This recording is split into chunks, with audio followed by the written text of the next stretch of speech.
While Joaquin Niemann was sinking a hole-in-one on his very first swing of the day in Mexico City, the CEO of LIV Golf was quietly sending what insiders are describing as an emergency memo to every single player and every single staff member in the league. What that memo said, why it was sent on this particular afternoon, and what it really means for the future of professional golf. That is what we are going to talk about today.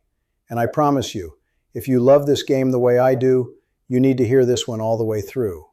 For 4 years, LIV Golf has operated with almost unlimited resources, 9-figure signing bonuses, $30 million individual purses, a global schedule that stretches from Adelaide to Hong Kong to Mexico City, 4 years of Bryson, John Rahm, Phil Mickelson, Dustin Johnson, collecting checks that most of us cannot even begin to picture. But yesterday, two of the most respected financial publications in the world, the Financial Times and the Daily Telegraph, reported something that, if it turns out to be true, changes absolutely everything.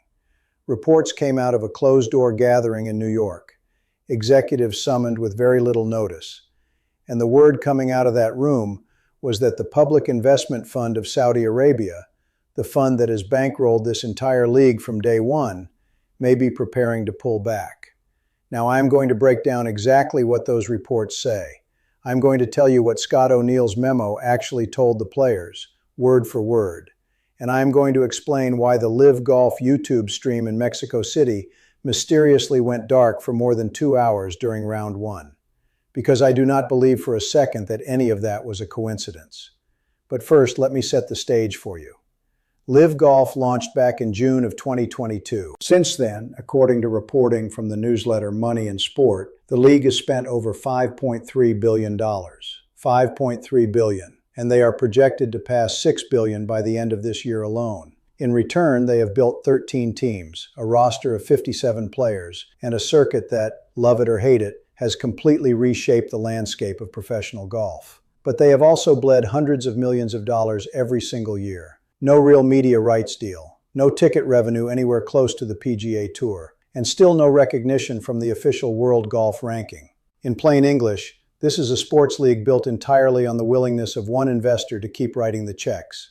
And yesterday, for the very first time, that willingness looked uncertain. Here is something that surprises us every single time we check our analytics.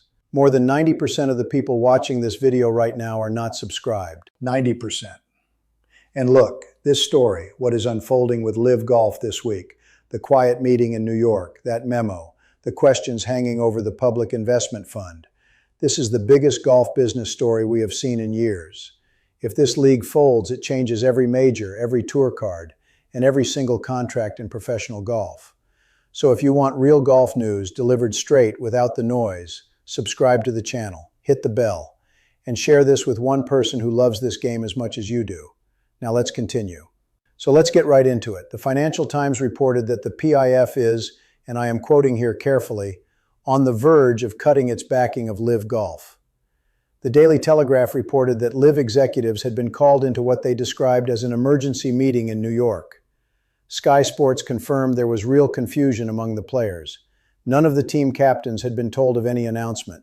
Nobody knew what was coming. And then, late Wednesday evening, Scott O'Neill, the CEO brought in last year to stabilize exactly this kind of turbulence, sent a memo to his entire organization. Here is what he said, and I am reading this slowly because every word matters. I want to be crystal clear.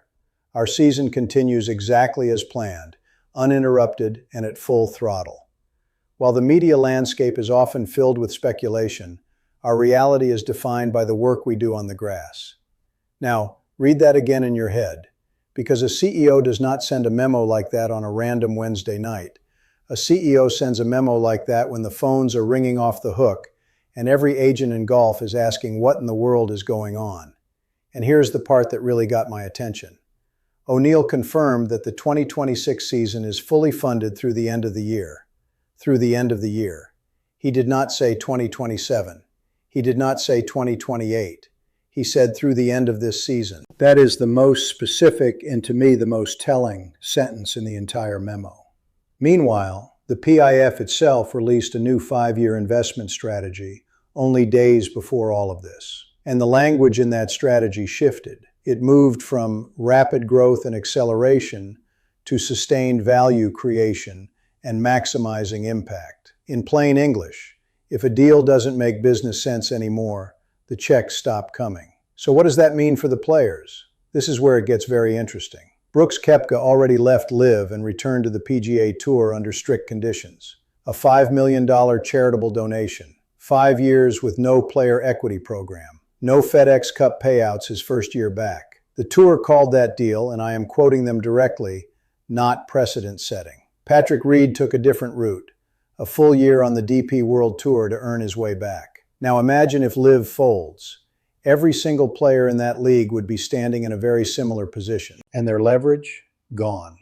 And then, as if this week was not dramatic enough, yesterday, Joaquin Niemann walked onto the 4th hole at Club de Golf Chapultepec, defending his title from last year, and he made a hole-in-one on his very first swing of the entire tournament. 161 yards, straight into the cup. The 16th ace in league history, the first one ever recorded on an opening shot of a round.